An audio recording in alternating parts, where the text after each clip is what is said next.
चलिए, तो हमने स्टार्ट किया था इलेक्ट्रोकेमिस्ट्री। उसके कुछ बेसिक टर्म्स आज हम देखने वाले हैं, बहुत इंपॉर्टेंट है, सब लोग ज़रा ध्यान से देखना है, ठीक है। तो यहाँ पर हम एक जो आज पॉइंट देखने वाले हैं, जो बेसिक पॉइंट है वो है इलेक्ट्रोलाइट। कौन सा पॉइंट? इलेक्ट्रोलाइट। वैसे मैंने शॉर्ट में बता दिया था आपको ये इलेक्ट्रोलाइट्स। इलेक्ट्रोलाइट्स किसे कहते हैं? Which allow electricity to pass through it. What are electrolytes? Which material which allow electricity to pass through it. जो अपने अंदर से इलेक्ट्रिसिटी को पास होने की परमिशन देता है वो इलेक्ट्रोलाइट होता है। और जिसमें से करंट पास नहीं हो सकता उनको बोलते हैं नॉन इलेक्ट्रोलाइट। इनको तक तक इधर जरा ध्यान से देखो। इलेक्ट्रिसिटी क्या है? बहुत सारे बच्चे बुड्ढे हो जाते हैं लेकिन वो समझ नहीं पाते कि व्हाट इज इलेक्ट्रिसिटी। समझा आपको? जैसे फॉर एग्जाम्पल ये मैं यहाँ पर एक पॉइंट है उसको दूसरे पॉइंट से जोड़ देता हूँ। ये ए है और ये बी है। फॉर एग्जाम्पल मैंने यहाँ पर बैटरी से इसको जोड़ दिया है, ये वायर को। यहाँ गैल्वेनोमीटर या कुछ भी अपन लगा देंगे, ठीक है। ये बैटरी का निगेटिव पार्ट है और ये पॉजिटिव पार्ट है। जो बैटरी होती है करंट प्रोड्यूस करती है, हम बोलते हैं। तो एक्चुअली जो निगेटिव टर्मिनल आपको बैटरी में दिखता है ना, बना हुआ निगेटिव पॉजिटिव लिखा हुआ, तो जो निगेटिव टर्मिनल है वो इलेक्ट्रॉन को जनरेट करता है, इलेक्ट्रॉन तैयार करता है। वहां से इलेक्ट्रॉन निकलते हैं और दौड़ते हुए भागते हैं इस तरफ। और ये इलेक्ट्रॉन भाग रहे हैं जिस तरफ, तो जिस पॉइंट से इलेक्ट्रॉन आ रहे हैं तो डेफिनेटली वहां इलेक्ट्रॉन का क्वांटिटी ज्यादा रहने वाला है ना। एक पानी का डैम है, वो टूटा है तो वहां से पानी बहेगा। जब पानी बहेगा तो ए बी सी डी 4 गांव हैं। सबसे ज्यादा इफेक्ट कौन से गांव को होगा? जो नजदीक है ए। फिर पानी का प्रेशर क्या हो जाएगा? कम। फिर बी को इफेक्ट होगा। सबसे कम इफेक्ट किसको होगा? डी को, जब तक उसका प्रेशर बहुत कम हो जाएगा, ठीक है। उसी को रेजिस्टेंस बोलते हैं हम, जो करंट को रोकता है। वो बाद में बताऊंगा। इधर देखो, अब यहाँ पर इसका मतलब ये है कि इधर से करंट आ रहा है, मतलब यहाँ पर इलेक्ट्रॉन ज्यादा है इनका। और जहाँ इलेक्ट्रॉन ज्यादा है तो उसको बोलते हैं वहाँ पोटेंशियल ज्यादा है। पोटेंशियल मतलब उसका पावर, उसका ज्यादा वहां पर इफेक्ट है। समझा आपको? लेकिन जैसे जैसे हम आगे बढ़ेंगे तो जिस तरह से बहाव कम होते जाता है डैम का पानी का, जैसे जैसे हम आगे बढ़ते हैं तो वैसे ही इलेक्ट्रॉन का पोटेंशियल कम होते जाता है जैसे जैसे हम आगे बढ़ते हैं। जितना हम आगे जाएंगे पोटेंशियल कम होते जाता है, पोटेंशियल कम होते जाता है। तो इसको बोलते हैं हम हाई पोटेंशियल। क्या बोलते हैं हम इसको? ये बच्चों को नहीं पता है बहुत सारे। High potential. और जहां करंट कम, इलेक्ट्रॉन कम है, सॉरी, उसको बोलते हैं लो पोटेंशियल। क्या बोलते हैं उसको? Low potential. लेकिन आपको पता है इलेक्ट्रॉन भाग रहे हैं यहां पर निगेटिव से पॉजिटिव के तरफ, बराबर है। लेकिन क्या आप जानते हैं कि करंट दौड़ता है अपोजिट डायरेक्शन में? ये करंट इधर जा रहा है। अब आप बोलेंगे ये करंट कौन है? ये करंट है या करंटा है? समझा आपको? तो ये एक्चुअली करंट मतलब it is opposite to negative flow, जिसको आम लफ्जों में बोला जाता है करंट मतलब it is the positive charge transfer.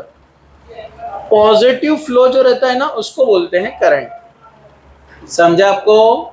समझा है क्या? तो इलेक्ट्रॉन अगर यहाँ पर राइट से लेफ्ट में जा रहे हैं तो करंट लेफ्ट से राइट में आता है।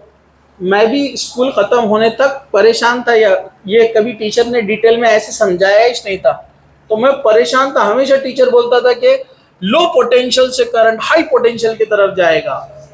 हम परेशान, कोई भी चीज लो से हाई की तरफ क्यों जाएंगी? कोई भी चीज हाई से लो की तरफ जाती ना। जिधर पानी ज्यादा है तो बहकर लो की तरफ जाएगा ना।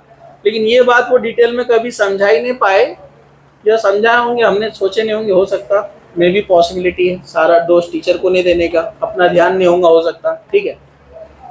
तो प्रॉब्लम ये है कि पोटेंशियल इधर ज्यादा है इलेक्ट्रॉन का और पोटेंशियल इधर कम है। लेकिन जहां निगेटिव पोटेंशियल कम है तो वहां पॉजिटिव पोटेंशियल ज्यादा रहेगा ना। समझा आपको? तो बोलते समय बोलते हैं इलेक्ट्रॉन के हिसाब से कि लो पोटेंशियल से हाई पोटेंशियल की तरफ करंट जा रहा है। तो असल में करंट कौन है? Flow of positive charge. समझा आपको? तो जहां इलेक्ट्रॉन कम है मतलब वहां पॉजिटिव चार्ज ज्यादा है। देखो सब लोग जागो, अरे जागो जागो, थोड़ा कॉन्सेंट्रेशन।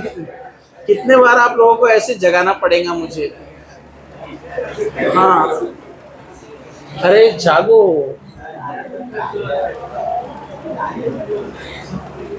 हाँ, जगाना पड़ता, बार बार बोलना पड़ता। तो इलेक्ट्रॉन हाई पोटेंशियल इधर है मतलब इधर इलेक्ट्रॉन ज्यादा है, इधर लो पोटेंशियल है मतलब इलेक्ट्रॉन कम है। तो जहां इलेक्ट्रॉन कम है वहां पॉजिटिव पोटेंशियल ज्यादा रहेगा ना। तो बोलते टाइम इलेक्ट्रॉन से बोलते हैं लो पोटेंशियल से हाई पोटेंशियल। करंट जो भाग रहा है मतलब पॉजिटिव चार्ज। समझा आपको? तो ये आप याद रखो। चलो अब हम थोड़ा सा आगे बढ़ते हैं। लेकिन हर मटेरियल में ये एबिलिटी नहीं है कि वो इलेक्ट्रॉन्स वहां से जा सके। इलेक्ट्रॉन वहीं से पास होते हैं, यहाँ दो कंडीशन होती है। जैसे ये है अपना पॉइंट ए और ये पॉइंट बी। तो इलेक्ट्रॉन को जाने के लिए दो कंडीशन चाहिए। या तो यहाँ जो मटेरियल लगा है उसके पास फ्री इलेक्ट्रॉन होना चाहिए पहले से। क्यों? जब बैटरी इलेक्ट्रॉन देगा इधर से तो ये इलेक्ट्रॉन अंदर जाते हैं।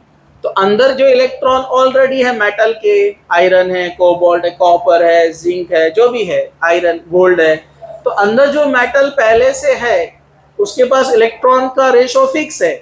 नए इलेक्ट्रॉन जब इधर घुसते तो ये इलेक्ट्रॉन बाहर निकलते और इधर आपने इसको छू लिया, आपका हेयर स्टाइल चेंज, इलेक्ट्रॉन आकर आपकी मालिश कर देते जबरदस्त। और समझ में आया क्या? अरे समझा क्या? तो इधर से करंट क्यों आया, इलेक्ट्रॉन क्यों आया इधर से, सॉरी इधर से इलेक्ट्रॉन आए, करंट उधर गया। तो इलेक्ट्रॉन इधर क्यों आए? क्योंकि इसमें पहले से फ्री इलेक्ट्रॉन थे। तो जिसके पास फ्री इलेक्ट्रॉन होता है उसमें से करंट पास होता है, ये बात फिक्स है। अगर आपने प्लास्टिक लिया उसको करंट में डाला तो करंट नहीं आएगा क्योंकि उसमें फ्री इलेक्ट्रॉन नहीं है। लकड़ी लिया आपने अंदर डाल दिया, करंट में नहीं आएगा क्योंकि उसमें फ्री इलेक्ट्रॉन नहीं है। रबर लिया उसको डाल दिया करंट में, आपको करंट नहीं लगेगा क्योंकि उसमें फ्री इलेक्ट्रॉन नहीं है। पहली का रबर की चप्पल पहन लीजिए और करंट का वायर है, आप उस पर रख दीजिए, कुछ नहीं होगा। गीली चप्पल नहीं रहना, मजा आ जाएंगी, नहीं तो वहीं ब्रेक डांस करेंगे आप। और समझ में आया क्या? ठीक है, वो गीली चप्पल क्यों होती है वो बात बताता मैं आपको। तो या तो फ्री इलेक्ट्रॉन चाहिए उस मटेरियल के पास तो इलेक्ट्रो करंट जाएगा। रोना नहीं, इधर देखो। हाँ, अरे अरे नया पॉइंट, इधर देखो। एक तो फ्री इलेक्ट्रॉन चाहिए, पहला कंडीशन। दूसरा कंडीशन क्या है? आयंस चाहिए उसके पास। क्या चाहिए? जैसे अपन ने यहाँ दो पॉइंट जोड़ दिए बैटरी के और यहाँ एक सोल्यूशन रख दिया जिसमें है for example Na plus Cl minus, Na plus Cl minus, Na plus Cl minus. तो ये जो आयंस है ना ये भी करंट कैरी करते हैं। ये Na प्लस भागते हुए जाता इलेक्ट्रॉन को लेता, जब वो इलेक्ट्रॉन ले लेता तो Cl अपना इलेक्ट्रॉन छोड़ देता दूसरी तरफ। Cl के इलेक्ट्रॉन भागते भागते भागते इधर से निकल जाते और इधर शिफ्ट हो जाते जिससे करंट पास होता है। इलेक्ट्रॉन आते इधर, करंट जाता उधर। समझा आपको? तो जहां पर आयंस होते हैं वहां पर भी करंट आता है, इलेक्ट्रॉन मूव होते हैं। समझा आपको? तो ये भी इलेक्ट्रोलाइट, ये भी इलेक्ट्रोलाइट। तो जो भी करंट को पास करता है उसको इलेक्ट्रोलाइट बोलते हैं। और इलेक्ट्रोलाइट दो टाइप के होते हैं। एक होते हैं मेटालिक इलेक्ट्रोलाइट, जो मेटल्स होते हैं, आयरन हो गया, गोल्ड हो गया, कॉपर हो गया, एटसेट्रा। और दूसरे नॉन मेटल इलेक्ट्रोलाइट्स भी होते हैं। जो नॉन मेटल इलेक्ट्रोलाइट्स होते हैं जैसे NaCl सोडियम क्लोराइड है, पोटेशियम क्लोराइड है, KNO3 है, एटसेट्रा। ये सब आयंस बनाते हैं, plus minus plus minus plus minus. तो ये आयंस बनाते हैं लेकिन इनके लिए कंडीशन है, या तो ये मोल्टन रहना, मोल्टन, मोल्टन मतलब पिघले हुए। सॉलिड सोडियम क्लोराइड लिया आपने, इधर से करंट का वायर डाला, इधर से निकाला, करंट पास नहीं होगा क्योंकि सॉलिड कंडीशन में इलेक्ट्रॉन उसके फ्री नहीं है। लेकिन जैसे आप पानी डालेंगे उसमें तो डिसॉल्व होगा, Na प्लस बनेगा, Cl माइनस बनेगा, फिर करंट पास होगा। समझा आपको? एक कंडीशन एक्वियस होना, एक कंडीशन क्या है वो? एक्वियस होना यानी इसमें पानी होना। दूसरा कंडीशन मोल्टन, उसी सोडियम क्लोराइड को आप जब गर्म करके पिघला देंगे तब भी वो बनाता है Na प्लस Cl माइनस, तब भी करंट पास होगा। तो सॉल्ट्स जो रहते हैं ना या दूसरे जो भी इलेक्ट्रोलाइट्स है मोल्टन पिघली हुई हालत में, ओ क्या कर रहे तुम उधर, इधर देखो यहाँ पर। मोल्टन यानी पिघली हुई हालत में, या फिर एक्वियस यानी पानी में डिजोल्व है, तभी कंडीशन में वो आयंस बनाते हैं, और जब आयंस बनाते हैं तभी उसमें से करंट पास होता है। समझ में आया? अरे समझ में आया क्या? ठीक है। तो मेटालिक भी होते हैं, नॉन मेटालिक भी होते हैं इलेक्ट्रोलाइट्स, ये डिपेंड करेगा।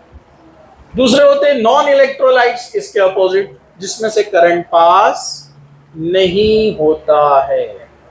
इसको आप फटाफट लिखो जल्दी, फिर हम नेक्स्ट पॉइंट की तरफ आगे बढ़ते हैं। इलेक्ट्रोलाइट एंड नॉन इलेक्ट्रोलाइट क्या हो गया, समझ में आ गया आपको?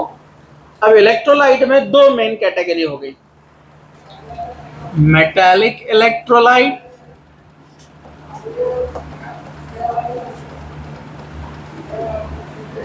और दूसरा कौन है, आयोनिक इलेक्ट्रोलाइट, जहां आयंस बनते हैं। चलिए अब हम इसको देखते हैं यहाँ पर। तो डिफरेंस बहुत इजी है, जो मैंने ऑलरेडी एक्सप्लेन किया है, थोड़ा और बता देता हूँ, जरा ध्यान से देखो। सबसे पहले जो मेटालिक इलेक्ट्रोलाइट्स होते हैं, इनके पास होते हैं फ्री इलेक्ट्रॉन्स, इनकी जो कंडीशन है फ्री इलेक्ट्रॉन्स होते हैं। पप्पू इधर देखो, और इनकी जो कंडीशन है यहाँ पर, इनके पास फ्री इलेक्ट्रॉन्स नहीं, इनके पास क्या होते हैं, आयंस होते हैं, ions, positive ions and negative ions. इसका जैसे हम एग्जांपल दे सकते हैं, जनरली ये होते हैं पूरे सॉलिड, जैसे आयरन है, कॉपर है, जिंक है, सिल्वर है, गोल्ड है, ये सब सॉलिड इलेक्ट्रोलाइट है, इनके पास फ्री इलेक्ट्रॉन्स होते हैं। जबकि निगेटिव जो होते हैं, जैसे इसमें सारे सॉल्ट्स आ गए, सभी सॉल्ट तकरीबन, एग्जाम्पल NaCl।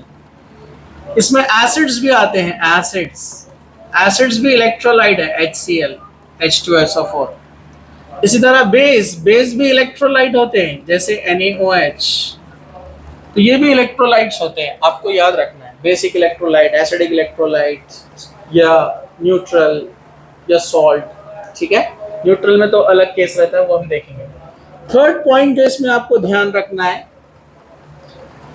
कि no transfer of matter, no transfer of matter. इसमें मैटर ट्रांसफर नहीं होता है, अपनी जगह पे रहता है मैटर, सिर्फ इलेक्ट्रॉन भागते इधर से उधर, रॉड जैसे की वैसी है, वायर जैसा का वैसा है।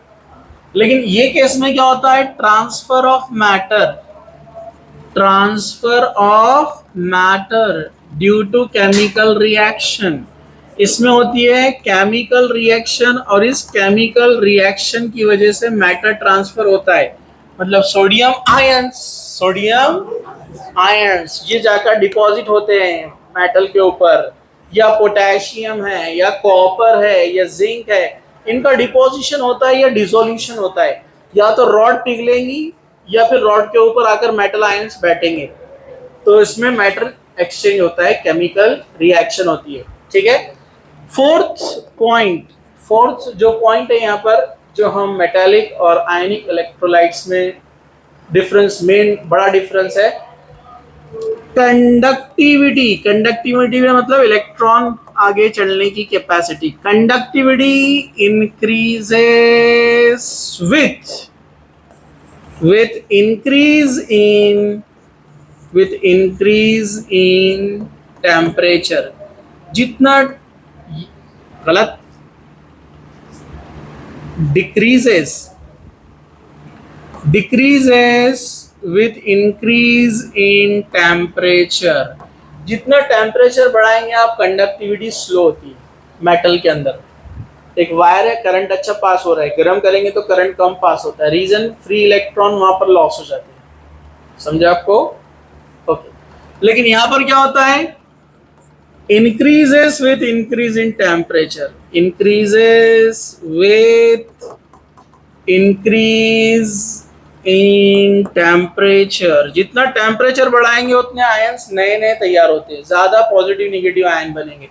जितना गर्म करे तो डिसोल्यूशन बढ़ता ना, तो आयंस बनते तो करंट अच्छे से पास होगा। जितने ज्यादा आयंस रहेंगे, कंडक्टिविटी उतनी ज्यादा।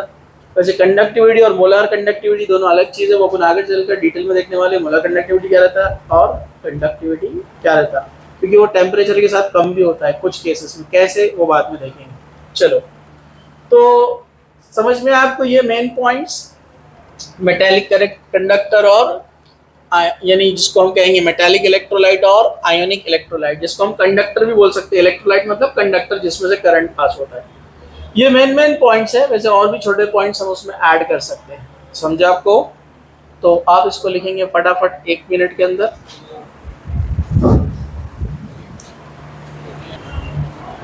एक और एक बेसिक टर्म है, जरा ध्यान से देखना है सब लोग, वो है electrode potential. Electrode potential, electrode potential. Electrode potential क्या होता है, जरा ध्यान से देखिए।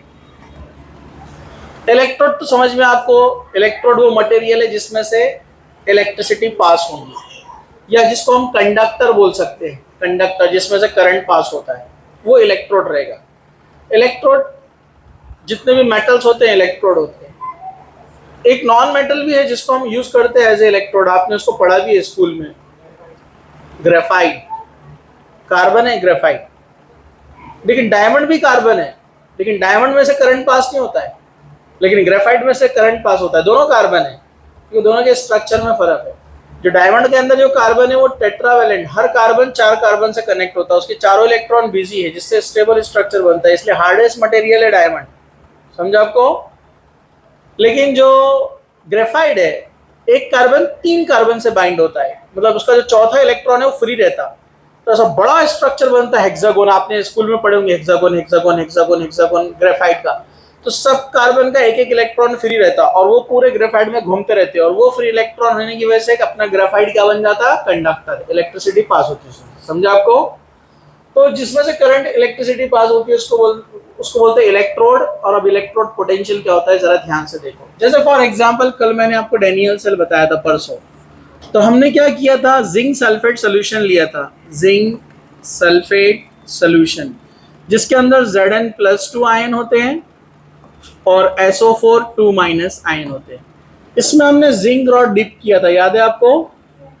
जब जिंक रॉड हम इसमें डिप करते हैं और जब किसी सेल से इसको जोड़ेंगे, अभी जोड़ा हुआ नहीं है लेकिन किसी सेल से इसको जोड़ दिया फॉर एग्जांपल, तो जिंक डिसॉल्व होना शुरू होता है। और जिंक जब डिसॉल्व होना शुरू होता है तो वो Zn जो रॉड है वो क्या बन जाती है, Zn2+ ion plus 2 electron, Zn2+ ion plus 2 electron.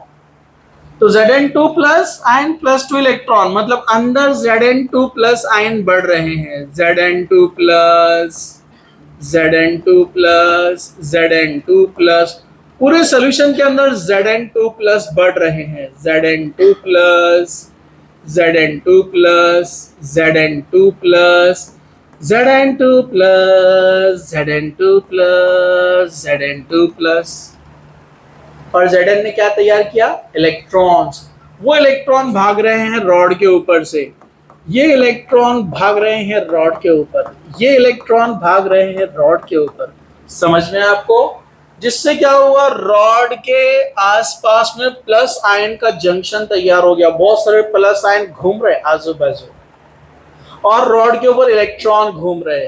तो यहां एक पोटेंशियल तैयार हुआ, सॉल्यूशन के अंदर पॉजिटिव पोटेंशियल तैयार हो रहा है और रॉड के ऊपर नेगेटिव पोटेंशियल तैयार हो रहा है।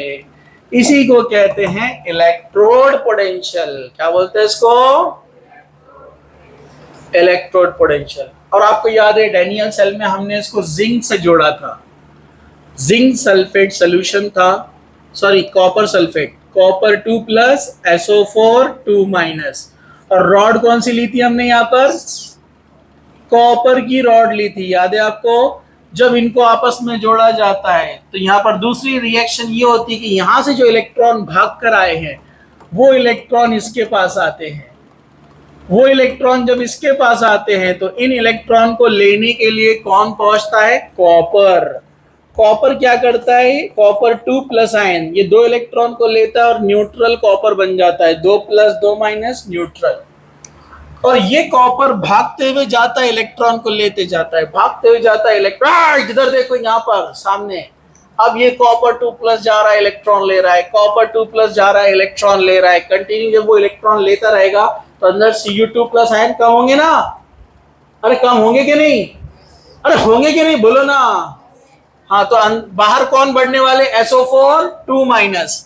तो बाहर क्वांटिटी बढ़ रही है, SO4 2-, SO4 2-, SO4 2-, SO4 2-, SO4 2-। मतलब सॉल्यूशन के अंदर क्या तैयार हो रहा है? Negative potential. समझा आपको? और ये इलेक्ट्रॉन यहां पर से कम हो रहे हैं तो यहां तैयार होता है पॉजिटिव पोटेंशियल। जहां इलेक्ट्रॉन कम होते हैं वो पॉजिटिव पोटेंशियल बनते जाता है। दोनों जगह अपोजिट हो रहा है। यहां इलेक्ट्रॉन लॉस हो रहे हैं, loss of electron is called oxidation. समझा आपको? एंड गेन ऑफ इलेक्ट्रॉन, यहां गेन हो रहे हैं, कॉल्ड रिडक्शन। तो ऊपर वाली रिएक्शन में ऑक्सीडेशन की वजह से पोटेंशियल तैयार हो रहा है, रॉड पे भी और सॉल्यूशन के अंदर भी। समझा आपको? पोटेंशियल मतलब उनका पावर आयंस का, ठीक है? तो इसलिए इसको बोलते हैं ऑक्सीडेशन पोटेंशियल। यहां पर जो तैयार हो रहा है क्या बोलते हैं इसको? ऑक्सीडेशन पोटेंशियल, क्योंकि ऑक्सीडेशन रिएक्शन की वजह से हो रहा है। और यहाँ रिडक्शन हो रहा है, एडिशन ऑफ इलेक्ट्रॉन मतलब रिडक्शन, इसलिए यहाँ जो पोटेंशियल तैयार होगा उसको क्या बोलेंगे? Reduction potential. क्या बोलेंगे उसको? Reduction potential. समझ में आया क्या? तो ऑक्सीडेशन पोटेंशियल और रिडक्शन पोटेंशियल समझ में आ गया। अब सेम चीज, यही चीज स्टैंडर्ड कंडीशन में होती है।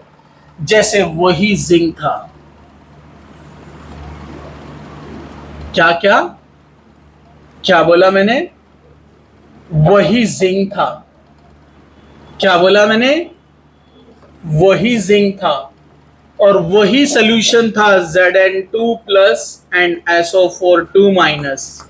रिएक्शन भी वही थी, अंदर Zn+2 तैयार हो रहे थे, अंदर Zn2+ तैयार हो रहे थे, अंदर Zn2+ तैयार हो रहे थे, और रॉड पे इलेक्ट्रॉन तैयार हो रहे थे।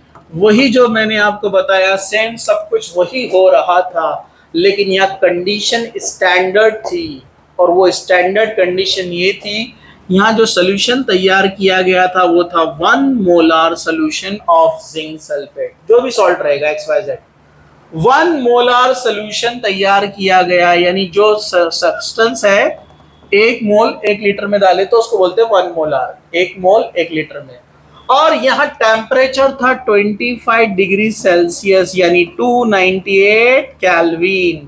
टेम्परेचर भी स्टैंडर्ड था और प्रेशर भी वहां पर 1 एटमॉस्फेरिक प्रेशर था, तो ये भी स्टैंडर्ड था।